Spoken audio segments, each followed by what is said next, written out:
हो, ठीक आहे. तर आजच्या क्लासमध्ये आपण थर्मोडायनामिकच्या लास्ट पार्टमध्ये एंट्री करत आहे आणि या लास्ट पार्टमध्ये आपण डिस्कस करणार आहोत दोन गोष्टी, दोन डिव्हाइस बद्दल स्टडी करणार आहोत. Out of that one is heat engine आणि लास्ट वन इज रेफ्रिजरेटर. त्यांचे वर्किंग प्रिन्सिपल काय आहेत आणि यांच्या इफिशियन्सीचे काय फॉर्म्युले आहेत आणि त्याच्यावरचे क्वेश्चन्स, या सगळ्यांचा अभ्यास आपण करणार आहोत. आजच्या क्लासमध्ये आपला मुद्दा आहे हीट इंजिन. काय स्टडी करणार आहोत आपण? Heat engine. Basically what is mean by heat engine? तर थर्मोडायनामिक्सची सुरुवातच जर तुम्ही बघत असाल तर ते कशाबद्दल झाली होती की हीट इंजिनची इफिशियन्सी कशी वाढवायची आहे त्याला घेऊन, बरोबर आहे. तर हीट इंजिन एक डिव्हाइस आहे ज्यामध्ये आपण काय करतो, हीट एनर्जीला कन्वर्ट करतो. कशामध्ये? मेकॅनिकल वर्कमध्ये.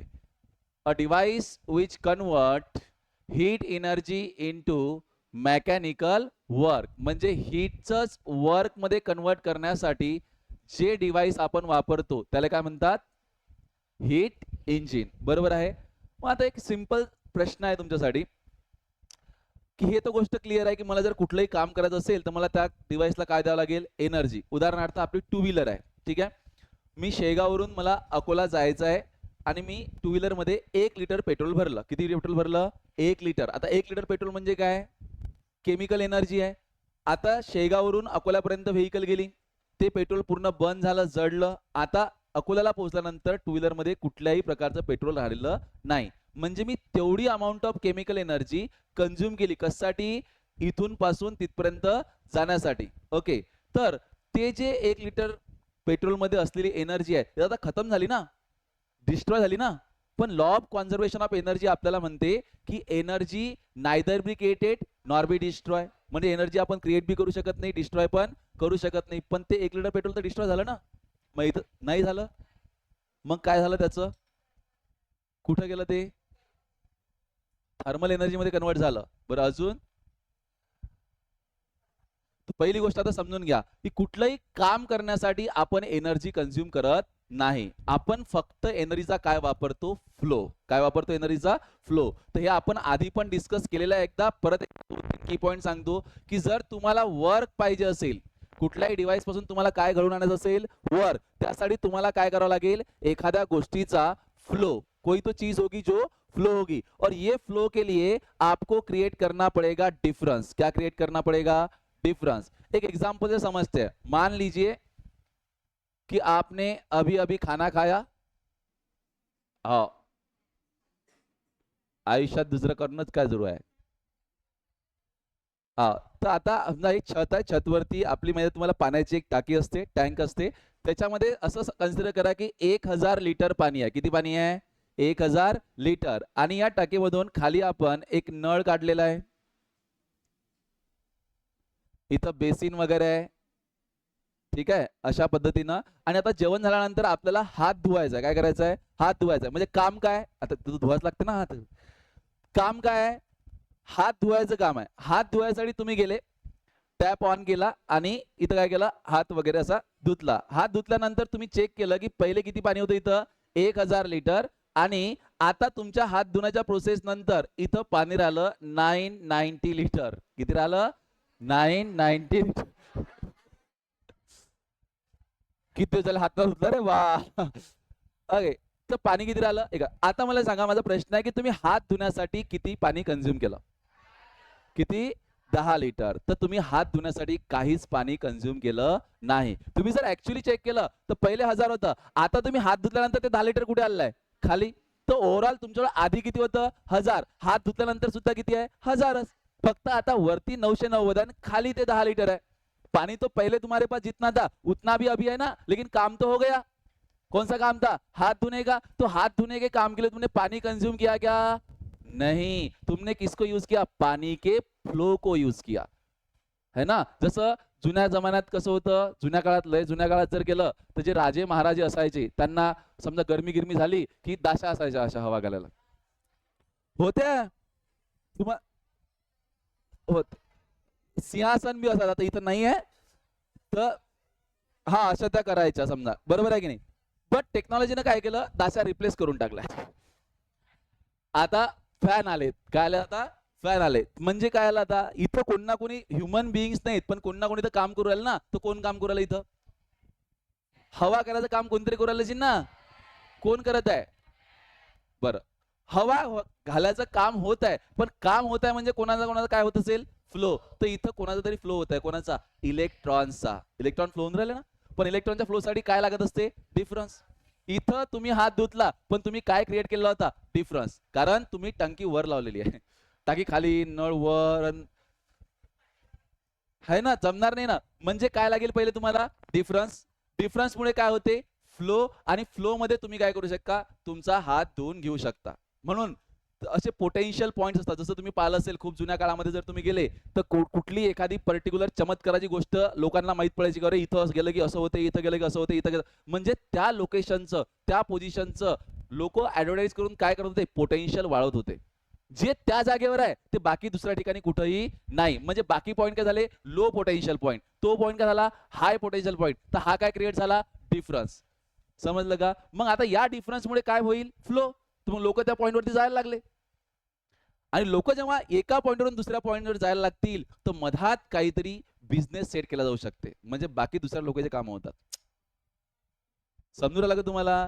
तर एक्झॅक्टली असंच केल्या जाते. जिथं कुठं बी एक हाय पोटेन्शियल पॉईंट केले जाते मग तो तुमचा मेंटॅलिटी रिलेटेड असो का फिजिकल तुमच्या सोशल पॉईंट ऑफ व्ह्यू असो. तर higher potential point, lower potential point याच्यामध्ये कोणत्या ना कोणत्या गोष्टीचा होते फ्लो आणि या फ्लो मध्ये कोण ना कोणी आपले हात धुवून घेत असते. जसे पॉलिटिकल लीडर हे रिलिजियस पोटेन्शियल क्रिएट करतात की आपण अलग, आपलं पोटेन्शियल अलग है ना. मग तो डिफरन्स जर सोसायटीमध्ये क्रिएट झाला तर डिफरन्समुळे इमोशनल फ्लो होतो. त्या इमोशनमुळे काही पॉलिटिकल लोक आपला हात धुवून घेतात. म्हणजे त्याचं काम होते. येतं लक्षात? पण आपल्याला हे जनरल आयडिया द्यायची होती मला तुम्हाला. आपला मेन डिव्हाइस जो आपल्याला स्टडी करायचा त्या डिव्हाइसचं नाव काय रे? Heat engine. तर हीट इंजिन मध्ये आपण थोड्याशा इमेजेस वगैरे पण आपल्याकडे आहेत. What is the definition for heat engine? It is a device which converts heat energy into mechanical work. हीटला कशामध्ये कन्वर्ट करते? मेकॅनिकल वर्क मध्ये. कशामध्ये कन्वर्ट करते? मेकॅनिकल वर्क मध्ये. आता जे पॉप्युलर हीट इंजिन आहे तुम्हाला सर्वांना माहिती आहे की जितक्याही टू व्हीलर आहेत, कार्स आहेत, बेसिकली त्या पेट्रोल किंवा डिझेल वरती चालतात. त्यांच्यामध्ये जे टिपिकल हीट इंजिन असते त्याची एक डायग्राम मी इथं तुमच्यासाठी टाकलेली आहे बघा. तर हे जे तुम्हाला दिसत आहे हे ऍक्च्युली असं समजू शकता की तुमच्या टू व्हीलर मधला जो इंजिनचा मेकॅनिझम आहे तो मेकॅनिझम इथं आहे. त्याच्यामध्ये काय काय असते? त्यामध्ये हे जे दिसू राहिलं हे एक पिस्टन आहे. ठीक आहे. या पिस्टनला हे जे आहे हे आहे की शाफ्ट. शाफ्टला कनेक्ट केलेली एक काय दिले ते हा शाफ्ट आहे जो रोटेट होते. ठीक आहे. या शाफ्टला कनेक्ट करण्यासाठी हा एक कनेक्टिंग रॉड आहे आणि हा कोण आहे इथं? पिस्टन. ठीक है. इसको बोलते हैं क्रैंक शाफ्ट. क्या बोलते हैं इसको? Crank shaft. ठीक है. तो अभी क्या है देखो, जब आप यहां से कोई भी फ्लूइड इसके अंदर, फ्लूइड से वर्किंग सब्सटेंस बोलते हैं उसको, जैसे कि पेट्रोल, डीजल विथ गैस है ना. जैसे वर्किंग सब्सटेंस शब्द वापरो अपन. ठीक है. कुछ भी हो सकता है इसमें वर्किंग सब्सटेंस आएगा. तो वर्किंग सब्सटेंस जो वहां पे बर्न होगा, जो भी प्रोसेस होंगी बर्निंग की, उसके वजह से पिस्टन क्या होगा? अप डाउन मूव करेगा. मतलब इसका ये जो टू एंड फ्रो मोशन है, पिस्टन का जो ऑसिलेटरी मोशन है, ठीक है, उसके वजह से ये अगर कनेक्टिंग रॉड को देखोगे जब ये ऊपर जाएगा तो ऐसे होगा, नीचे आएगा तो कुछ इस तरीके से. तर जेव्हा हा रॉड असा हे होतो तेव्हा हे शाफ्ट काय होते? इथं फिरते. म्हणजे इथं पाहिलं तर कोणतं मोशन आहे? ऑसिलेटरी. पण हे शाफ्ट कशी फिरून राहिली? सर्क्युलर. म्हणजे इंजिनचं ऑसिलेटरी मोशन आपण या मेकॅनिझमच्या थ्रू कशामध्ये कन्वर्ट करतो? लिनियर मोशन मध्ये, सर्क्युलर मोशन मध्ये, रोटेशनल मोशन मध्ये, आणि त्याच्यामुळे आपली व्हेकल पुढे पुढे जाते. तर मेन काय इथं आपल्याला पाहिजे? हीट. आणि त्या हीटचं कन्वर्जन आपण कशामध्ये करून राहिलो? मेकॅनिकल वर्क मध्ये. मग हे हीट कशी जनरेट होईल? त्यासाठी आपण तो वर्किंग सबस्टन्स म्हणजे एअर प्लस पेट्रोल किंवा एअर प्लस गॅस इथं काय करतो? बर्न करतो. तशी आपण तिथं ऍडजस्टमेंट केलेली असते आणि त्याच्यामुळे हा पिस्टन इथं मूव्ह होतो. येतं का लक्षात? ओके. तर आणखी समोर जर आलो तुम्ही, एक्झॅक्ट मेकॅनिझम आहे तर कसं होते ते 4 स्टेप मध्ये पहा. सर्वात पहिले काय होते? इनटेक होते. म्हणजे इकडल्या साईडनं पेट्रोल किंवा डिझेल विथ गॅस काय करेल? एंट्री करेल. एंट्री केल्यानंतर तो या पर्टिक्युलर लोकेशन वरती इथं आलाय आणि त्याच्या एंट्रीमुळे, ठीक आहे, इथं काय झालंय? सॉरी, फ्लुइड आलेला आहे. पिस्टन पहिले खाली आलेला आहे. पिस्टन कुठे आलेला आहे? खाली. त्यानंतर हा फ्लुइड याच्यामध्ये आतमधला इंटेक झालेला आहे फ्लुइडचा. त्यानंतर हा काय करेल? इथे याला कॉम्प्रेस करेल. काय करेल? पिस्टन, कारण हे तर शाफ्ट फिरूनच राहील ना. शाफ्ट फिरवलं तर पिस्टन त्याला काय करेल? त्या फ्लुइडला कॉम्प्रेस केल्यानंतर जो पॉवर स्ट्रोक आहे म्हणजे इथं जो बर्निंग आहे जो त्यामध्ये एक थोडीशी त्याला म्हणून आपण बर्निंग त्याला मिळेल आणि त्याच्यामुळे तिथं काय होईल एक प्रकारचा मिनी ब्लास्ट होईल म्हणजे खूप जास्त हीट जनरेट होईल त्याला म्हणू आपण पॉवर स्ट्रोक. आता जर समजा त्या पर्टिक्युलर व्हॉल्यूम मध्ये खूप जास्त हीट जनरेट झाली तर हीटमुळे काय होईल त्या गॅसचं एक्सपान्शन इथं पिस्टन कुठे लोटलं जाईल बाहेर आणि बाहेर लोटल्यानंतर पिस्टन बाहेर येईल. ओके हे इथं बंद झालेलं आहे. आता नेक्स्ट मध्ये पिस्टन काय करेल परत त्या स्मोकला काय करून टाकेल बाहेर काढून. नेक्स्ट मध्ये परत जेव्हा पिस्टन इकडे येईल परत इनटेक होईल म्हणजे हे प्रोसेस सुरूच राहील. तुमच्या थोडंफार लक्षात येतं का मी काय सांगत आहे. तर पिस्टन मध्ये हे ऑसिलेटरी मोशन करायचं काम कसं होत आहे की जो फ्लूइड किंवा वर्किंग सबस्टन्स आहे तो बर्न होत आहे तो त्याला एक्सपांड करत आहे परत कंटिन्युअसली तसं मोशन सुरू आहे आणि आपली व्हेकल पुढे जात आहे. ठीक आहे तर हा झाला फक्त एक व्हिज्युअल आहे.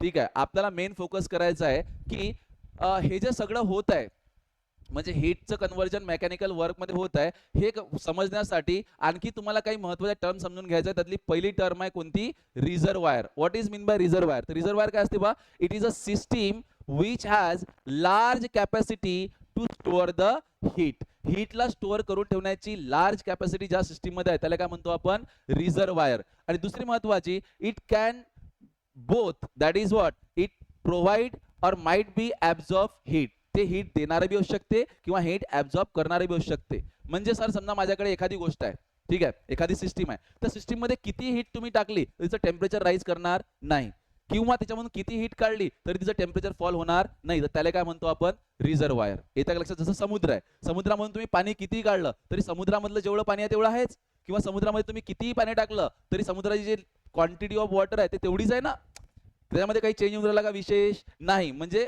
आपण सी किंवा जो समुद्र आहे त्याला आपण काय म्हणू शकतो पाण्याचा एक मोठा रिझर्वायर मानू शकतो. आपल्या थर्मोडायनामिक्स मध्ये रिझर्वायर दोन प्रकारचे असतात. एक असते हॉट रिझर्वायर आणि एक असते कोल्ड रिझर्वायर. ऑब्विसली तो टेम्परेचर डिफरन्स क्रिएट करण्यासाठी असेल कारण तुम्हाला फ्लो जर लागत असेल इलेक्ट्रॉनच्या फ्लोसाठी तुम्ही पोटेन्शियल डिफरन्स क्रिएट करता वॉटरच्या फ्लोसाठी तुम्ही लेवल डिफरन्स क्रिएट करता तर तुम्हाला हीटच्या फ्लोसाठी काय क्रिएट करावं लागेल टेम्परेचरचा डिफरन्स. तो जो हॉट रिझर्वायर आहे त्याचं टेम्परेचर कसं असेल जास्त आणि जो कोल्ड रिझर्वायर आहे त्याचं टेम्परेचर कसं असेल कमी. मग जो हॉट रिझर्वायर आहे तो स्वतःमधून हीट काय करेल बाहेर देईल आणि त्याचं स्वतःचं टेम्परेचर फॉल होणार नाही. जसं समजा पहा तुम्ही आपला जो चूल वगैरे असते किंवा गॅस असते चुलीला तुम्ही हॉट रिझर्वायर कन्सिडर करू शकता.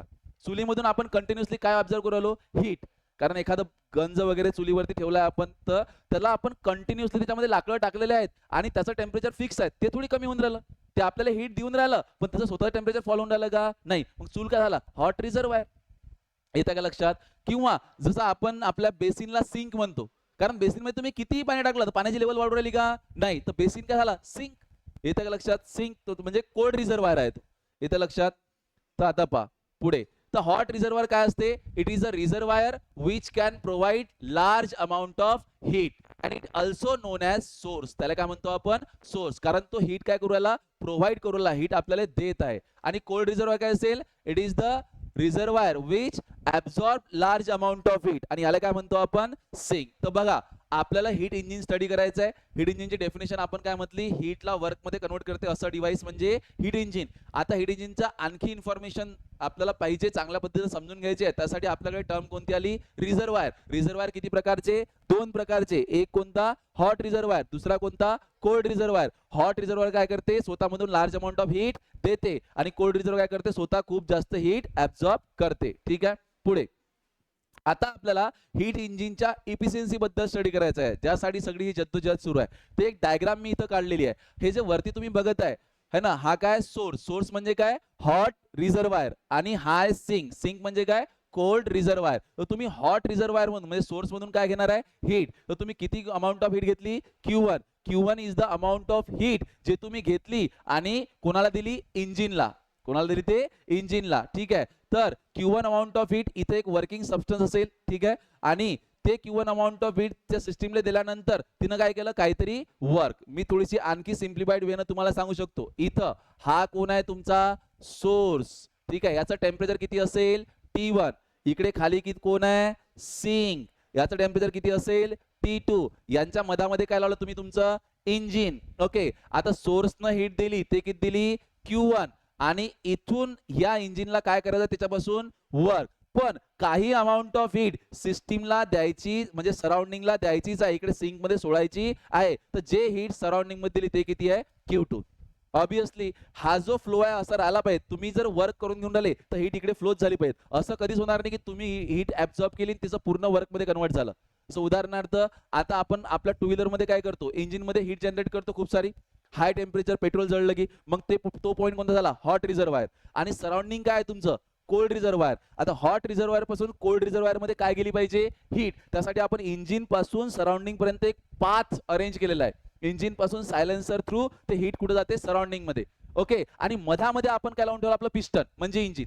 इट इज लाईक की पाणी वरून खाली झालं, मी मधात माझा हात धुवून घेऊन राहिलो. तर इथं बी जिथं पेट्रोल जाते तिथून पासून तर सराउंडिंग पर्यंत हीटचा काय होऊन राहिला, फ्लो. आणि मधामध्ये मी काय लावून ठेवलं, इंजिन किंवा माझं काम जिथं करायचं आहे ते लावून ठेवलं. ओके, पण आता मला सांगा, जर मी समजा जेव्हा तो टॅप ऑन केला आणि मी असं हातच धुवून घेतला तर सगळं पाणी जे ते फक्त हातातच चाललं, खाली एक थेंब नाही पडवला, असं पॉसिबल आहे का? खाली थेंबही पडणार नाही, म्हणजे खाली पाणी जाणार नाही सिंक मध्ये, तर हात धुवायची प्रोसेस होईल का? हे तेव्हा शक्य आहे जेव्हा टॅप बंद आहे. मग कामच नाही होणार ना. इट इज लाईक की जर एखाद्या टू व्हीलरच्या सायलेन्सरला तुम्ही पाय लावला,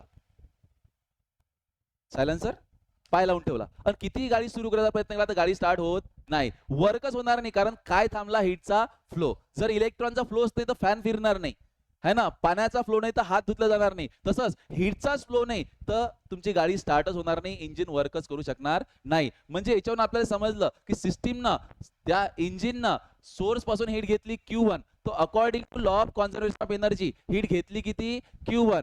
आणि त्याचं काय केलं, काहीतरी वर्क डन आणि प्लस बाकीची कशामध्ये सोडली, हे करून दिली सराउंडिंग मध्ये. म्हणजे क्यू कितीच्या बरोबर असेल, W प्लस Q2 च्या. तर इथून मला वर्क जर काय असलं तर वर्क डन काय भेटेल, Q1 minus Q2. Work done काय भेटेल मला, Q1 मायनस Q2. पण मला इफिशियन्सी काढायची आहे. ऍक्च्युअली इफिशियन्सीचा फॉर्म्युला काय असतो, इफिशियन्सी असते की आउटपुट किती भेटत आहे तुम्हाला दिलेल्या इनपुटच्या कंपॅरिझन मध्ये. तर efficiency is output upon input. ते पर्सेंटेज मध्ये असते, म्हणजे त्याला मल्टिप्लाइड बाय काय करावं लागेल, 100. ठीक आहे, हे झालं तुमचं आउटपुट. आउटपुट काय भेटत आहे तुम्हाला, वर्क. आणि इनपुट काय दिलाय तुम्ही, इनपुट काय दिलाय, Q1. So therefore efficiency is equal to काय होईल, वर्क डन अपॉन Q1. क्योंकि तुमने हीट इंजन को हीट कितना दिया, Q1, और उसने वर्क कितना किया, W. तो इसका ईटा कितना होगा, W अपॉन Q1. हा अतिशय महत्वाचा फॉर्म्युला आहे. Q1 ले W ले काय लिहू शकतो आपण, Q1 मायनस Q2 अपॉन काय होईल रे, दॅट इज Q1. याला अजूनही एक स्टेप सॉल्व केलं तर हा होईल Q1 upon Q1 that is 1 minus Q2 upon Q1. हा झाला इटाचा फॉर्म्युला. पण आपल्याला अजून एक गोष्ट माहिती आहे, कोणती, की जे टेम्परेचर आहे it is proportional to heat. म्हणून मी काय लिहू शकतो याला, हा जो फॉर्म्युला इटाचा, दिस इटा कॅन बी रिटन ॲज, या Q1 ला रिप्लेस करतो T1 न आणि Q2 ला रिप्लेस करतो T2 न आणि अपॉन काय होईल, T1. तर इटा इज इक्वल टू काय होईल, 1 मायनस T2 अपॉन T1. येतं लक्षात तुमच्या. तर मला सांगा, इटाचे म्हणजे हीट इंजिनच्या एफिशियन्सी तुमच्यावर फॉर्म्युले किती आहेत, 2. पहिला कोणता, 1 minus Q2 upon Q1. Q2 कोणती हीट आहे, जे सराउंडिंग मध्ये रिलीज केली. Q1 कोणती हीट आहे, जे हीट इंजिननं सोर्स कडून घेतली. T2 टेम्परेचर कोणाचं आहे, सिंकचं, लोअर टेम्परेचर आहे ते. आणि T1 टेम्परेचर कोणतं आहे, सोर्सचं. येतं लक्षात. दोन्ही फॉर्म्युले पाठ करून घ्या. हे झाले इफिशियन्सीज ऑफ दी हीट इंजिन. ठीक आहे, चला आता याच्यावरचे काही क्वेश्चनच्या अगोदर एक छोटीशी नोट आपल्याकडे आहे. That note is the efficiency of heat engine can not have a value equal to 100%. 100% efficiency पॉसिबलच नाही हीट इंजिनची. का पॉसिबल नाही, कारण मला सांगा, इफिशियन्सीचा फॉर्म्युला काय आपला, W upon Q that is Q1 minus Q2 upon काय, Q1 that is 1 minus Q2 upon काय रे, Q1. हे झालं. आता याची इफिशियन्सी 100% यासाठी, हे मल्टिप्लाय मध्ये 100 असते, पर्सेंटेज मध्ये लागलं तर. ठीक आहे, यासाठी या Q2 अपॉन Q1 हे पूर्ण व्हॅल्यू किती असेल पाहिजे, इटा 1 यायला पाहिजे. तो 1 तेव्हा येऊ शकते जेव्हा Q2 ची व्हॅल्यू काय असेल, 0, किंवा हे टर्म 0 असेल. हे टर्म 0 कधी येऊ शकते, या दोघांनाही 0 व्हावं लागेल, किंवा यातला कमीत कमी Q2 ला 0 व्हावं लागेल. Q2 ला 0 म्हणजे सराउंडिंग मध्ये हीट सोडावी लागणार नाही. जर सराउंडिंग मध्ये हीटच नाही सोडली तर इंजिन स्टार्टच नाही होत ना, वर्कच पॉसिबल नाही ना. म्हणजे Q2 ची व्हॅल्यू 0 ठेवणं पॉसिबल नाही. फ्लो साठी टेम्परेचर डिफरन्स असणं गरजेचं आहे, हीटचा फ्लो असणं गरजेचं आहे. म्हणून Q2 ची व्हॅल्यू 0 पेक्षा जास्त असणं गरजेचं आहे. म्हणून इटाची व्हॅल्यू 100% पॉसिबल नाही आहे. येतं का लक्षात तुमच्या. तर इफिशियन्सी 100% पेक्षा कमीच राहणार आहे. नेक्स्ट, आता हा पहिला क्वेश्चन, चलिए इसको स्टार्ट सॉल्व करते. काय म्हणते, efficiency of an ideal heat engine working between the freezing point and boiling point of water. एक हीट इंजिन आहे आपल्याकडे जे दोन टेम्परेचरच्या मध्ये काम करत आहे, पण दोन टेम्परेचर कोणते दिले? एक पहिला कोणता दिला? बॉइलिंग पॉइंट ऑफ वॉटर, आणि दुसरा कोणता दिला? Freezing point of water. आता मला सांगा, जे बॉइलिंग हायर टेम्परेचर म्हणजे T1 ते दिलं आपल्याला बॉइलिंग पॉइंट ऑफ वॉटर किती असते? 100 डिग्री सेल्सिअस. आणि फ्रीजिंग पॉइंट ऑफ वॉटर म्हणजे किती?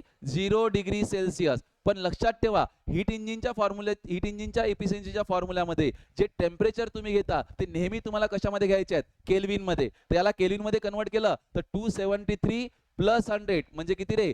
373 केल्विन. आणि हा किती होईल? 273 केल्विन. हे झाले टेम्परेचर रेंज. आणि तुम्हाला काय काढायचं आहे? इफिशियन्सी. म्हणजे काय काढायचं आहे? Eta is equals to question mark. What is the formula? Eta is equals to 1 minus T2 upon T1. तर 1 माइनस T2 किती आहे रे बाळा? 273. आणि T1 किती है रे बड़ा? 373. इसको अगर आप सॉल्व करेंगे तो ये होगा 373 minus 273 upon 373. It is 100 divide by 373 इटा. पण आता हे सगळे जे ऑप्शन्स आहेत तुम्हाला हे पर्सेंटेज मध्ये आहेत, म्हणजे इटाचा फॉर्म्युला खुद कशामध्ये असेल? पर्सेंटेज मध्ये. बरोबर आहे ना? तर हा सगळ्या ठिकाणी मल्टिप्लाइड बाय 100 लागेल. ओके, तर पुढे जर सॉल्व कराल दॅट इटा इज इक्वल्स टू वरती किती झालं ते 10,000. बरोबर आहे? हा, आणि डिवाइड मध्ये काय येईल? 373. तो इटा इज इक्वल्स टू 10,000 को 373 से डिवाइड करो, कितना आंसर आता?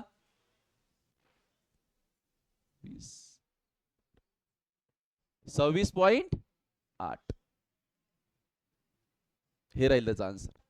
नेक्स्ट ये an engine has same efficiency between 100K and 500K. ठीक आहे. आता त्याचं काय म्हणणं आहे पहा, की एक इंजिन आहे त्याची जे इफिशियन्सी आहे ते सेम आहे या दोन्ही रेंज साठी. कोणती रेंज? 100K आणि 500K आणि TK आणि 900K. दोन्ही केस मध्ये इफिशियन्सी सेमच आहे, सेमच इंजिन आहे. Find the value of T. तर तुम्हाला टी कळावं लागते. तर काही प्रॉब्लेम नाही. पहिल्या केस साठी आपल्याकडे T1 किती आहे सांगा? T1 किती आहे? 500K. आणि T2 किती आहे? 100K.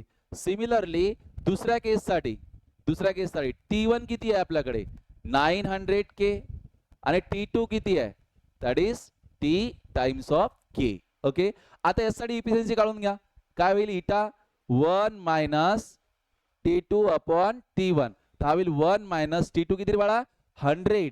T1 किती? 500. तर हा काय झाला? Eta is equals to 5 minus that is 400 divided by 500. बरोबर. और इनटू परसेंटेज मध्ये है तो हाँ मल्टीप्लाई मध्ये करेंगे 100. तो ये दो जीरो इसके साथ कैंसिल हो जाएंगे. यहाँ पे परसेंटेज आएगा तो क्या बचा? 5 से क्या आएगा? 80. तो इसकी इफिशियंसी रहेगी 80%. अब इफिशियंसी तो सेम लेनी है तो दैट इज व्हाट? ईटा कितना लेना है? 80%. और अब निकालना किसको है? T2 को. So again eta is equals to 1 minus T2 upon T1. तो हा किती आहे इफिशियंसी तुमची?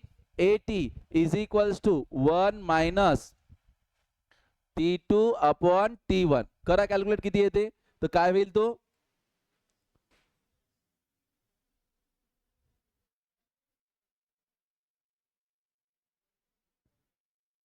T2 minus T1. याला एक काम करा, पहिले आले कशात फॉर्म मध्ये ठेवसाल? 80% आहे ना तो, कारण तुम्ही काय काढवलं? टेम्परेचर काढवलं. तर हा पर्सेंटेज मध्ये आहे. तुम्हाला तो हा म्हणजे डिवाइड बाय काय ठेवायला लागेल? त्याला 100 असा ठेवायला लागेल. 80% आहे म्हणून. आता हा होईल तुमचा T2 by T1 is equals to 1 minus 80 by 100. तो ये हो जाएगा 100 माइनस 80 दैट इज 20 बाय 100. और इधर क्या रहेगा? T2 upon T1. ठीक है, तो T1 की वैल्यू कितनी है तुम्हारे पास? हाँ, तो ये T2 is equals to 20 by 100 into क्या आ रहा है? 900.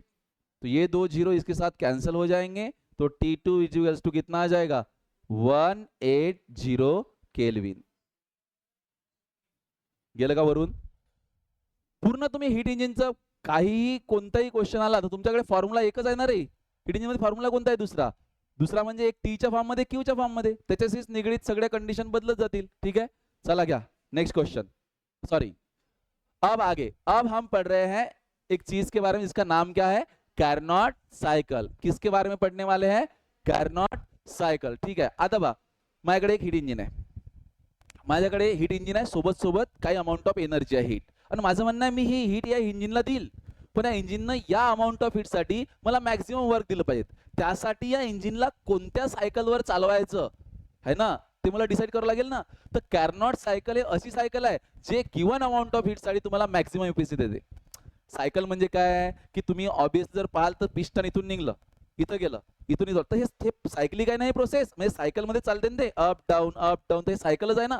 पण हे सायकल कोणती, कॉम्प्रेशन, अडॅबॅटिक, आयसोथर्मल कसं घ्यायचं किंवा एक्सपान्शन कसं ठेवायचं हे तर आपल्यावर डिसाईड करतो ना. तर आपण एक कॅरनॉट नावाचं सायन्स होतं, त्यांना म्हटलं सांगितलं की तुम्ही एक काम करा, इंजिनला माझ्या सायकलवर चालवा. माझ्या सायकलवर म्हणजे त्यानं जे मेथड सांगितली त्या मेथडनं चालवा, तर तुम्हाला गिवन अमाऊंट ऑफ हीटसाठी जे इफिशियन्सी असेल ते कशी मिळेल, मॅक्झिमम. तर लक्षात ठेवा कॅरनॉट सायकलसाठी हीट इंजिनची इफिशियन्सी कशी असते, मॅक्झिमम. ठीक आहे, आणि महत्वाचं की एक हायपोथेटिकल सायकल आहे किंवा ते हायपोथेटिकल इंजिन म्हणजे कॅरनॉट इंजिन जे आहे ते कसं असेल, हायपोथेटिक, काल्पनिक. का, कारण त्यानं त्याच्या त्या प्रोसेसमध्ये जो गॅस यूज केला तो गॅस कोणता होता, आयडियल गॅस. आणि आयडियल गॅस एक्झिस्ट करते का, नाही. म्हणून कॅरनॉट सायकल रियालिटीमध्ये एक्झिस्ट करते का, नाही. ओके, तर कॅरनॉट सायकल मध्ये काय होते समजा माझ्याकडे एक सिस्टीम आहे, ठीक आहे, आणि ते सिस्टीम इनिशियली स्टेट 1 वरती आहे, एखादं पिस्टन सिलेंडर स्टेट 1 वरती आहे. तर मी त्या सिस्टीमला स्टेट 1 वरून स्टेट 2 वरती घेऊन गेलो. कुठे घेऊन गेलो, स्टेट 1 वरून स्टेट 2 वरती. ठीक आहे, स्टेट 1 वरून स्टेट 2 वरती घेऊन गेलो. तर स्टेट 1 to 2 हे काय झालं पहा बरं, व्हॉल्यूम वाढला की कमी झाला, वाढला, म्हणजे एक्सपान्शन झालं. येतं लक्षात. आणि हे जे एक्सपान्शन झालं हे एक्सपान्शन कोणतं आहे, अशा प्रकारे कर्व वाला एक्सपान्शन आपल्याकडे दोन आहेत, एक आयसोथर्मल, एक ॲडियाबॅटिक. तर इथं बी पहा 2 to 3 बी काय व्हायला आहे, एक्सपान्शन. पण दोघांपैकी टेपर्ड कोणतं आहे, 2 to 3 वालं. तर हे एक्सपान्शन कोणतं आहे, ॲडियाबॅटिक. अरे हे वाला एक्सपान्शन कोणतं आहे, ॲडियाबॅटिक. आणि हे वाला एक्सपान्शन कोणतं आहे, आयसोथर्मल. म्हणजे पहिले काय करा, सिस्टीमला स्टेट 1 to स्टेट 2 काय करा, तिचं आयसोथर्मल एक्सपान्शन. आणि हे आयसोथर्मल एक्सपान्शन व्हायसाठी टेम्परेचर कॉन्स्टंट राहायला पाहिजे.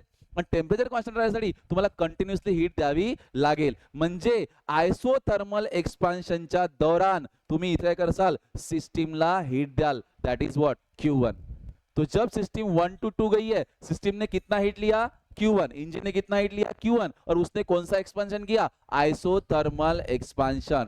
2 to 3 तुम्ही आला हीट देणं बंद करून टाकायचं आहे. म्हणजे तो जो हीट तुम्ही टाका ते बंद, आता हीट द्यायची आहे का, नाही. 2 to 3 त्याच हीटमुळे ते कंटिन्यू करेल आणि परत तिचं एक्सपान्शन होईल. पण हे एक्सपान्शन कोणतं आहे, कारण अडायबॅटिक मध्ये आपण Q0 घेतो, तर A to D Q ची व्हॅल्यू काय असणार आहे, 0. म्हणजे इथं हीट देणं बंद आहे आणि अडायबॅटिक एक्सपान्शन झालं. आता 3 वरून परत त्याला कुठं आणायचं सिस्टीमला, 4th वरती. तर हे अशा पद्धतीने आलं. तर इथं काय केलं मी आता, कॉम्प्रेशन. आणि हे कोणतं कॉम्प्रेशन असेल, आयसोथर्मल कॉम्प्रेशन. आणि इथून 4 to परत हे आलो तर हे कोणतं कॉम्प्रेशन आहे, ॲडियाबॅटिक कॉम्प्रेशन. आयसोथर्मल आहे तर या केसमध्ये हीट सिस्टीम काय करेल रे, रिलीज करेल. कारण कॉम्प्रेशन सुरू आहे ना, तर जेव्हा कॉम्प्रेशन सुरू आहे तर जे हीट जनरेट होईल ते बाहेर निघेल. इथं लक्षात तुमच्या. तर बघा आयसो इथं हीट Q1 आली आणि Q2 सराउंडिंग मध्ये रिलीज केल्या गेली.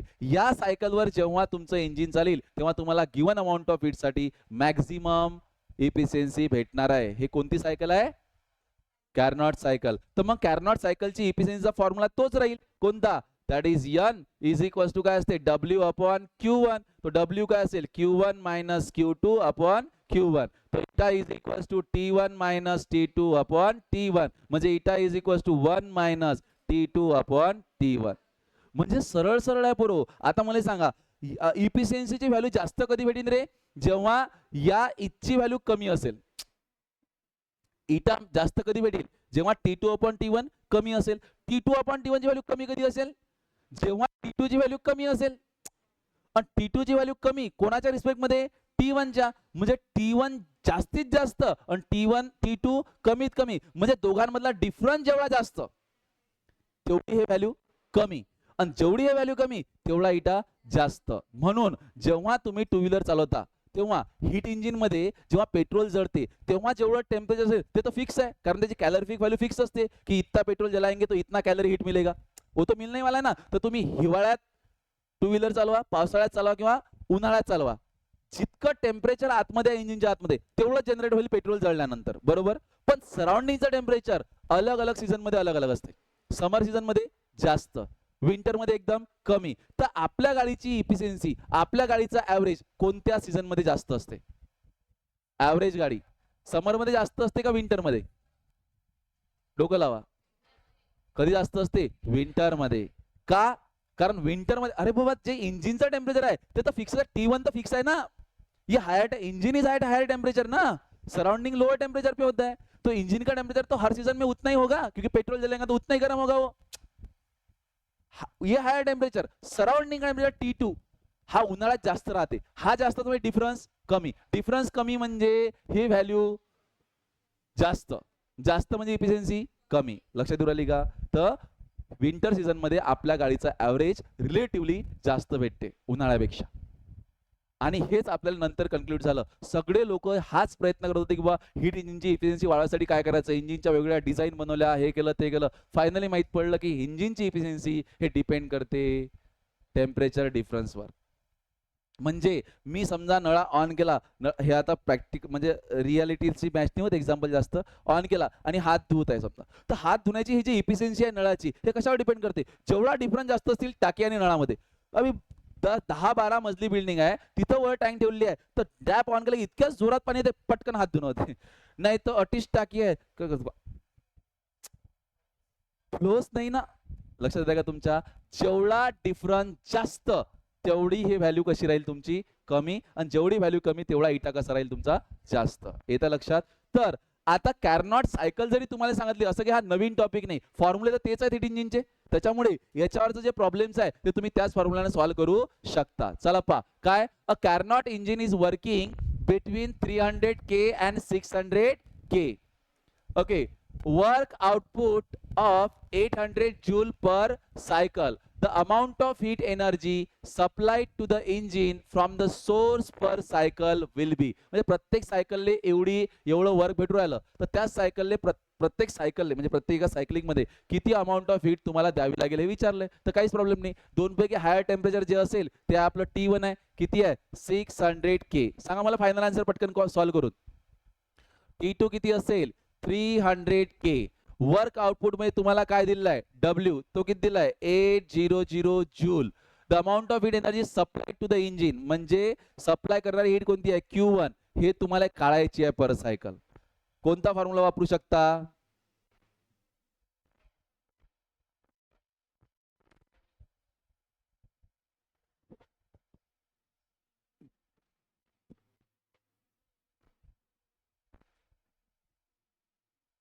पहिले इटा काढून घ्या आणि इटा काढून मग या दोघांचे रिलेटेड फॉर्म्युला तुम्हाला माहित आहे. दोन फॉर्म्युले आहेत आपल्याकडे. Eta is equals to 1 minus T2 upon T1. Okay. आणि दुसरं हा इटाची नॉर्मल व्हॅल्यू बी निघू शकते. मॅक्झिमम व्हॅल्यू इटाची किती राहील? 1 किंवा 100%. तर तुम्ही पर्सेंटेज मध्ये लिहिता, जेव्हा T2 T1 व्हॅल्यू काढा तेव्हा या इटाले पर्सेंटेज मध्ये न लिहिता त्याची फक्त व्हॅल्यू घ्यायची. काय माहित काही समजलं की नाही? Eta is equals to W upon Q1. तर तुम्हाला Q1 काढणं आहे, तर Q1 इज इक्वल्स टू होईल तुमचा W अपॉन इटा. इथून इटा काढा, मल्टिप्लाइड बाय 100 करू नका, इटाची व्हॅल्यू घ्या फक्त. पर्सेंटेज मध्ये विचारलं तर पर्सेंटेज मध्ये काढा. पहिले इटा येईल इथून,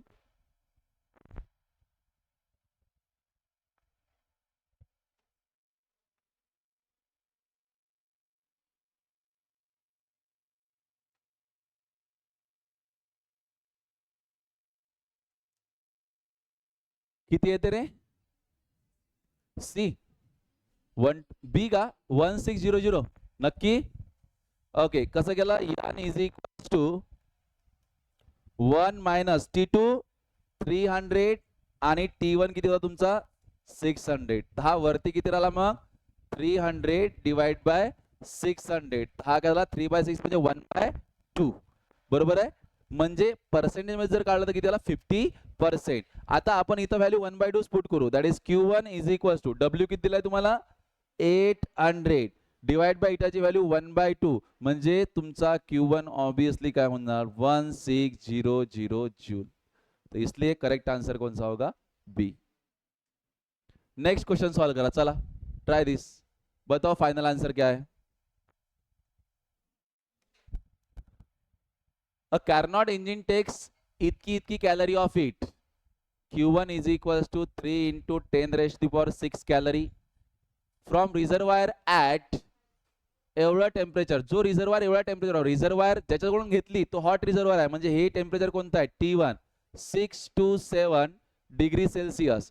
पण आपल्याला केल्विन पाहिजेत. 6 to 7 प्लस 273 की झाला तो 900 kelvin. And it gives to the sink 20 degree Celsius. Sink at 20 degree Celsius T2 27 degree Celsius. 27 plus 273, that is 300 Kelvin. Then the work done by the engine is W is equals to question mark. T1 पता है, T2 पता है, ईटा निकलेगा. इस बार तुम्हें Q1 पता है, ईटा के मदद से तुम W निकालोगे. And tell me the final answer. Last question है.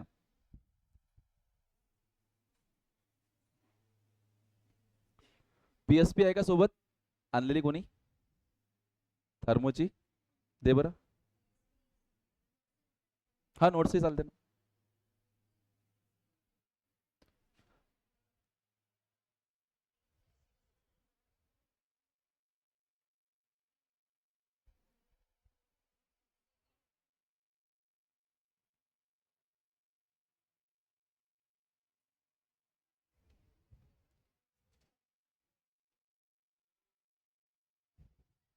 आता पीएसपी मध्ये कॅरनॉट सायकल, कॅरनॉट इंजिन आणि जे रेफ्रिजरेटर आहे याचे कंबाईन क्वेश्चन्स दिले आहेत.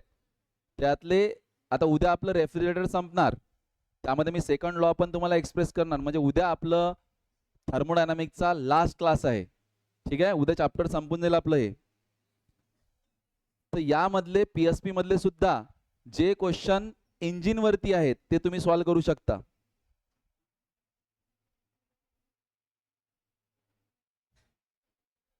जसं क्वेश्चन नंबर 3, 4, 5, 6, 9, 11. पीएसपी मधले सगळे प्रश्न सॉल्व्ह करून टाका आजच. किती ते आन्सर याचं? Second. Eta is equals to 1 minus T2 by T1 न सॉल्व्ह करा. किती आला इटा? 2/3.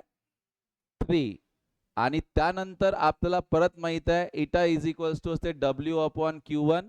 आपल्याला काढायचा आहे W, तो इट विल बी इटा इंटू Q1.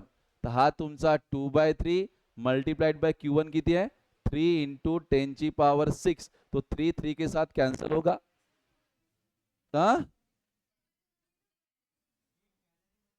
अच्छा ये यूनिट, हाँ बरोबर.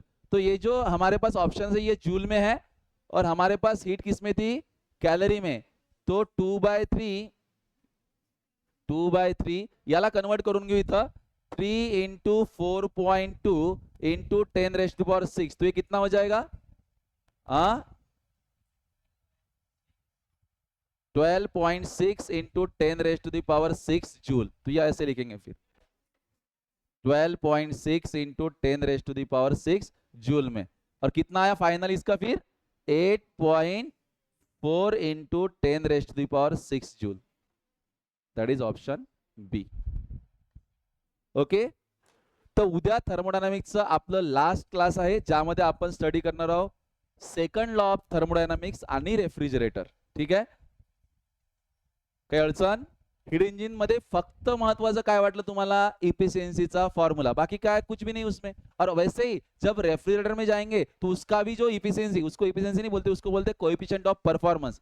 तर त्याचा भी तोच फॉर्म्युला घ्यायचा आणि त्याच्यावरचे प्रॉब्लेम आपल्याला स्टडी करणार. बाकी या टॉपिक मध्ये असं मेन काही नाही, बाकी नंतर घेऊ आता.